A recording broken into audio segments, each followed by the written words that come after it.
Subscribe now and press the bell icon. Never miss an update. बदमनी ले लिए गोलोने पटेम्पू पाली से अरवल चलाई राजा जी।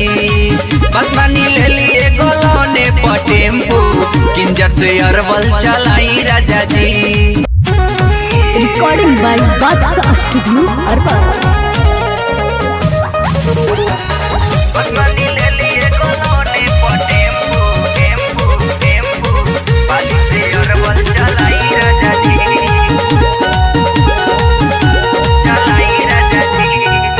हमें छोड़ के न जाई परदेश पिया करी रही जे त काम विशेष पिया ए जी। हमें छोड़ के न जाई परदेश पिया करी रही जे त काम विशेष पिया। अपने शहर में कमाई राजा जी, अपने शहर में कमाई राजा जी, कमाई राजा जी। बदमनी ले लिए गोलोने पटेम्पू पाली से अरवल चलाई राजा जी। बदमनी ले लिए गोलोने पटेम्पू किंजर से अरवल चलाई राजा जी।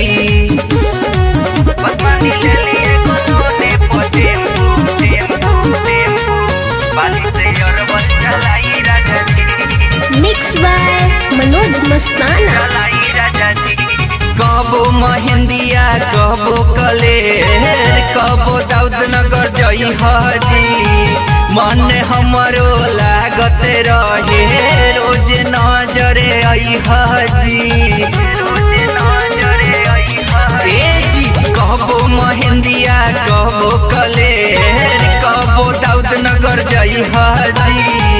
मन हमरो लागत रही नजरे रोज आई हाजी। मेहर के बात न भुलाई राजा जी,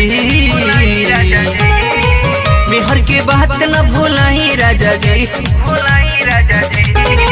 बदमनी ले लिए गोलोने पटेम्पू हदासी अरवल चलाई राजा जी। बदमनी ले लिए गोलोने पटेम्पू कलेर अरवल चलाई राजा जी। बदमनी ले लिए गोलोने पटेम्पू टेम्पू टेम्पू पाली से अरवल चलाई राजा जी, चलाई राजा जी। कबो कुर्था कबो सकुरा कबो जहाना जई हाजी। अपने हाथ बनाई खाना दोनों मिल के खाई हाजी। कबो कुर्था कबो सकुरा कबो जहाना जई हाजी। अपने हाथे बनाई खाना दोनों मिल के खाई हाजी। भास्कर के गाना बजाई राजा जी, भास्कर के गाना बजाई राजा जी, बजाई राजा जी। बदमनी ले लिए गोलोने पटेम्पू किंजर से अरवल चलाई राजा जी। बदमनी ले लिए गोलोने पटेम्पू पाली से अरवल चलाई राजा जी।